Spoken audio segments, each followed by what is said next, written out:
I got a request from James Nude to review his website and also sort of give him some tips on website design. So we're going to go ahead and look at his website and we're going to jump right in here. The first thing I'll say is you're sort of featuring text. And, you know, we're photographers, so we're really going to want to feature photographs, okay? So we're featuring text here. I think that's not a good move, okay? Text to me is for people who are already kind of interested in your stuff and they're here and they're really interested, in my opinion, and they want to learn more about you, okay? So text isn't bad. It's also very good for SEO.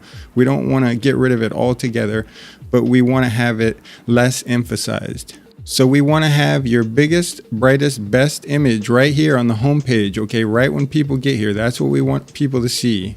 One of the things I'm sort of figuring out is I think you have a Wix site and you might not have the option to have tabs, but I would go ahead and get rid of all this and I would have a contact info tab, you know, something like that.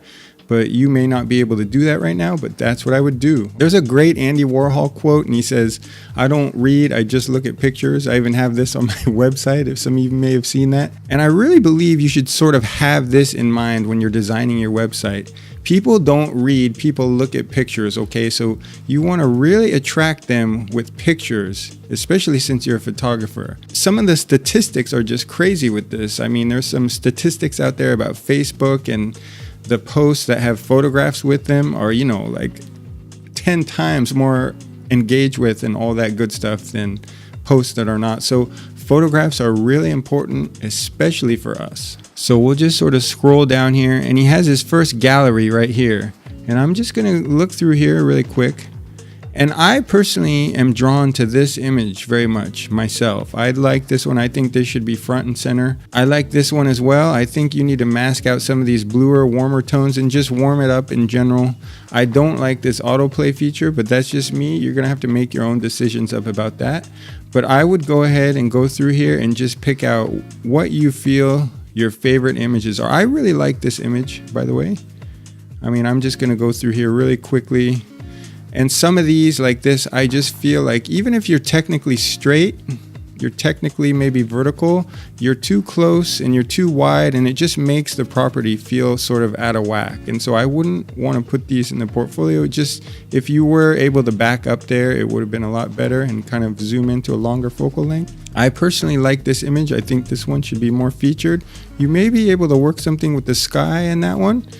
And, you know, that would be it. I think it may be a little warmer, too. You could even put that warm color throughout here that's inside. Actually sample that color and put it in here. So we're going to scroll down here a bit more.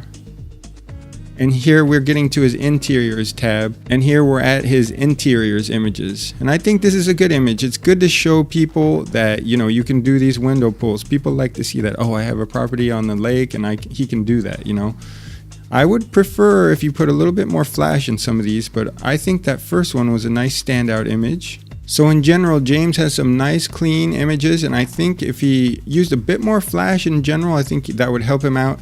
And just try and pick out your favorite images and put them in here. And again, feature your favorite ones up top. That's going to be a really important part of your website redesign, because people that come to your site that are sort of lukewarm and maybe on the fence between you and 3 other guys, you want to just grab them, right? You want to grab them and really grab their attention. So your best stuff should be right up top, just right there playing. All right, we're going to scroll down more here. And see, I really like this image. I thought you should feature this. It's nice and clean. It's showing that you have the skill to show these views. I know there's a big problem here, but you might be able to actually copy that, put it over here on another layer and sort of transform it in there. I know there's more foliage in there and it might not match up perfectly, but you might be able to play with that. It might transform in there nicely, okay? But I know that's a problem. Maybe that's why it wasn't featured, but I would go ahead and feature this image. It's one of my favorites. So we'll scroll down a little bit more here. And I would go ahead and change this, do this again, and just, you want a big inviting smile on your face, in my opinion. So, you know, it doesn't take that long to do a headshot or a body shot, whatever. Just try it again. You want it to convey that you're friendly and approachable and that, you know, anybody in the world can call you at any time. That would be what you should be thinking, I feel, when you do a headshot. Okay, and we're going to continue scrolling down. And for me, I would just get rid of this right away. that's something you could have in like a frequently asked questions tab or something, which I'm going to get a little bit more into. Okay, so that was James's entire website. He just has this home page, and I take it again that he doesn't have the tabs yet because he's not paying for a website. The free Wix website, I take it, might prohibit him from having tabs up here. The first thing I would say to sit down and do, and this doesn't have to take too long, but you're going to want to have colors for your, and these are kind of your brand. So the best analogy I can think of, what do all you guys think of when you think of McDonald's? You know, you think of these golden arches and maybe some red stuff going on too, right? So yellow and red, that's their brand, that's their color. So you don't have to have 2 colors, you don't have to have 3, you can have, you know, 1 or 2, but the point is you're gonna want to start out with something like some colors. Okay, so you're gonna just have to pick those colors and kind of design your website around it, whether it's the outline, your logo or whatever, or the actual text, whatever the colors, wherever they might go. Maybe it's this background color right here. It's, you know, it's up to you, whatever you want to do with it, but you want to have those colors incorporated in your website. So I went ahead and opened this text document that I have, and as you can see from my website, the colors that I picked, I actually have these hex number values, so you're going to want these too. You're going to want to have a sheet with these numbers on there. And that way, whenever you're in Photoshop, whenever you're designing something for your website, like I know this is my green, and there's a little box in Photoshop, and you can just copy that hex number right in there, and your green is going to come up every time. Same if you want like some neutral color on your website, you just put that into the hex value, and that neutral gray is going to come up every time. Okay, and so it's really good to do this and be really sort of disciplined about it, because you're going to have consistent colors every time. So that's how I'd recommend doing that with your colors.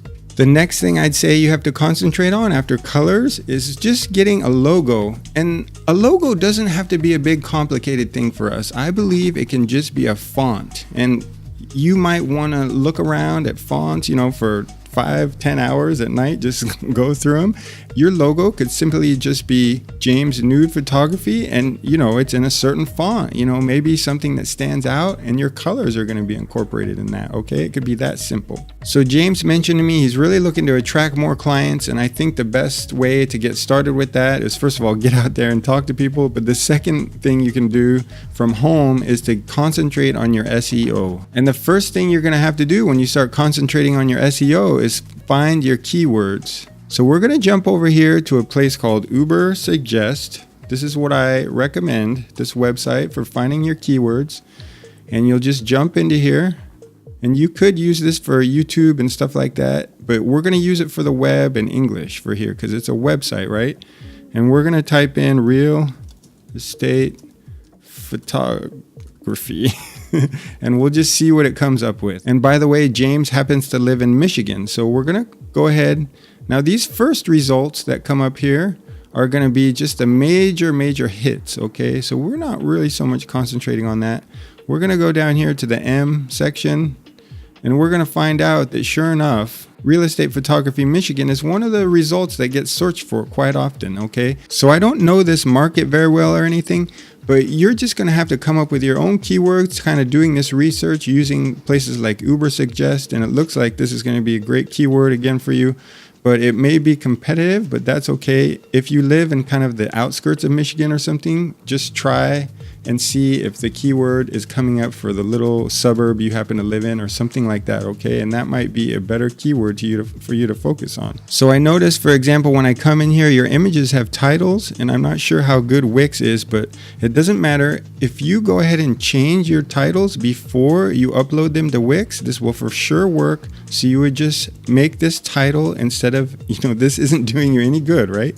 So you're going to make this Real Estate Photography Michigan, and that's going to you're going to do that to every single image, okay? And so that's going to really help you in terms of letting Google figure things out. Google's trying to figure things out, right? So you want to help it. You want it to figure out that your site is for real estate photography in Michigan. So help it. You got to put the titles in here so you can help it do that. Just be keeping those Real Estate Photography Michigan keywords in your mind when you're writing. Like maybe you can fit it in again somewhere down here. I see you've done it right here, and that's great. So this would be a good example of a keyworded text. Okay, so we're going to jump into Google and see what comes up. State Photography, Michigan. And we'll just see what we got going.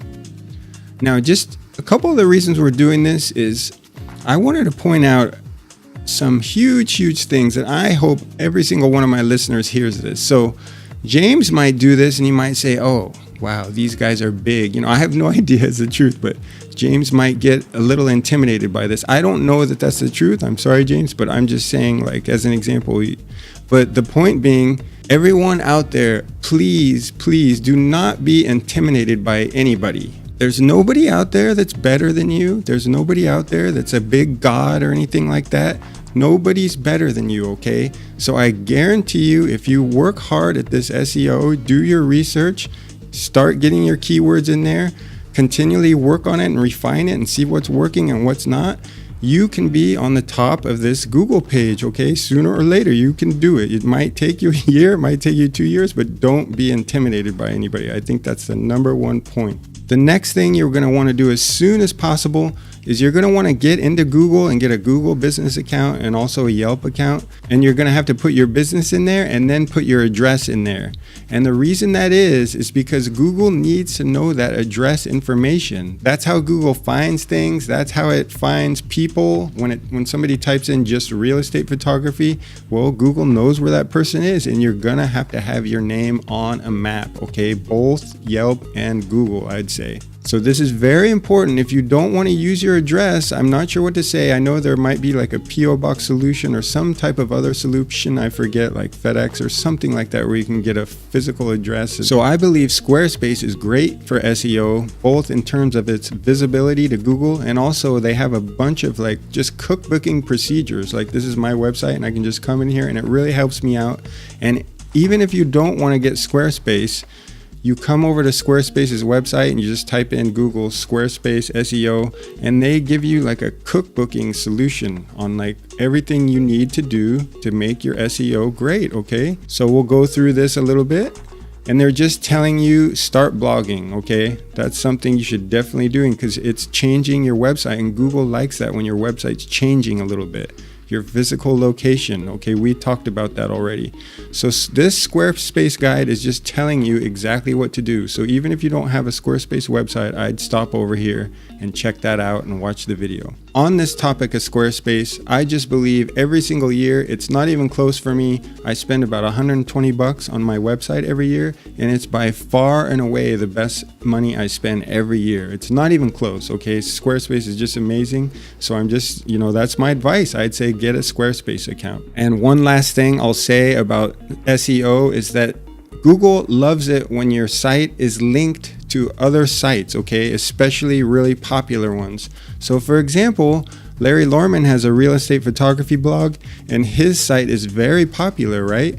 When you leave a comment on his blog, you're putting your name, but you're also putting your website in there. So there's going to be a little link to your website to a very popular and a page that Google knows is valid and legit, okay? So that really increases the value of your website in terms of the SEO, okay? So I'm not saying go to Larry's site and leave, kind of made up comments, but if you have something to say about the blog that Larry posts about, go ahead and leave a comment and make sure you get your website in there, okay? Another thing you're definitely going to want to do is start getting involved in social media, and you're going to want to link your accounts on your website, okay? And I personally believe that Instagram, Facebook, YouTube, and Houzz, even though some of you know I kind of hate Houzz, but anyway, those are 4 very important ones, if not the most important, in my opinion. I think it's very important to have those links somehow on your website and people can follow you. Maybe there's somebody who spends all day on Instagram. They come to your website, they say, oh, okay, I'm going to check out his Instagram and I'm going to follow him, right? And that's how it works, and that's why you got to be involved with these other social media sites.